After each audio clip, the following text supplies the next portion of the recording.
Hi, my name is Andrew Shaba, firefighter paramedic with Heartland Fire and Rescue, proudly serving the communities of El Cajon, La Mesa, and Lemon Grove. As a public safety partner, our goal is to provide excellent professional service to the community. And in this video, we're going to talk about the do's and don'ts on when calling 911 and take you behind the scenes and show you what happens when a medical emergency is dispatched to your location. What is 911? 911 is a phone number that you call when you need help from the police department or the fire department and an ambulance for true emergencies only. Here are some reasons on when to call 911. First, if there's a fire, get out of the building and call 911 from either your cell phone or from a neighbor's phone. If there is a medical emergency, such as chest pain, unresponsive behavior, drug overdose, serious burns, serious injury, vomiting blood, sudden slurred speech, broken bones, or bleeding that cannot be stopped with direct pressure. When you call 911, you will be talking directly to one of our 911 dispatchers who will have a series of questions for you.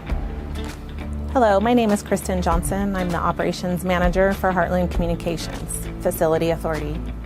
We have identified times where you are to call 911. Now we have some additional information as to when we do not want to call 911. All of the calls we receive in the 911 center are taken very seriously, and if you're calling for a reason that is not an emergency, you could be delaying us answering phone calls and getting help to people who are having a true emergency. Here is when not to call 911. To refill your medications, minor illness such as a cold or the flu, minor injury such as a small cut or injured fingers and toes, if you are just emotionally upset with no illness or injury, no medical emergency, if you want to get to the hospital faster, taking an ambulance does not guarantee you will get in faster. What should you do when you call 911?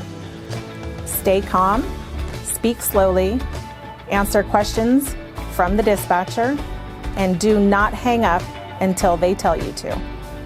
You can call 911 for an emergency even if you do not speak English.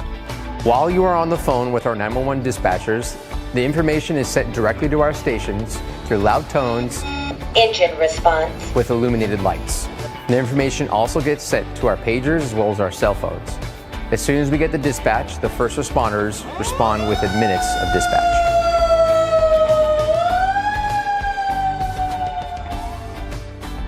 After 911 has been called and the information has been given to our dispatchers, stay near the patient, comfort them, and most importantly, remain calm. Keep loud and emotional family members away. Gather the patient's medications and identification cards and any medical cards and have them ready. If possible, have somebody go out to the street to meet the fire engine and ambulance. When paramedics arrive, make sure to give them space, understand that they need to do their job. We are not there to load people up in an ambulance and immediately drive to the hospital like a taxi.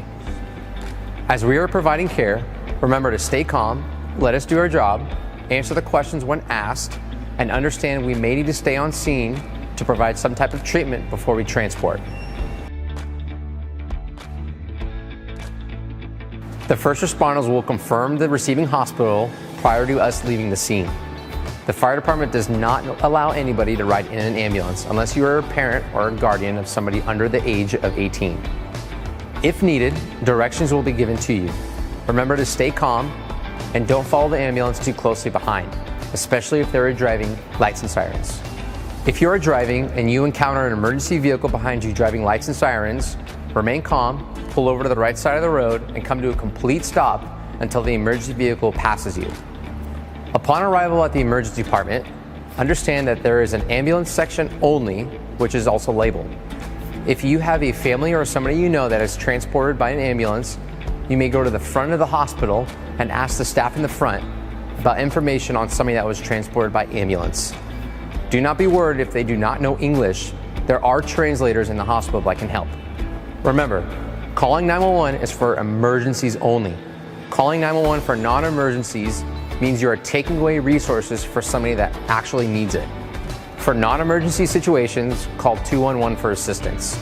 Or If you are emotionally upset and need someone to talk to, you can call the crisis hotline at 888-724-7240. Please do your part on keeping 911 for true emergencies only.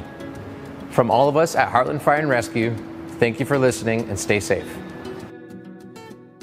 COVID-19 and the 911 system. Heartland Fire and Rescue follows infectious control guidelines. If you are having mild symptoms, please contact your doctor.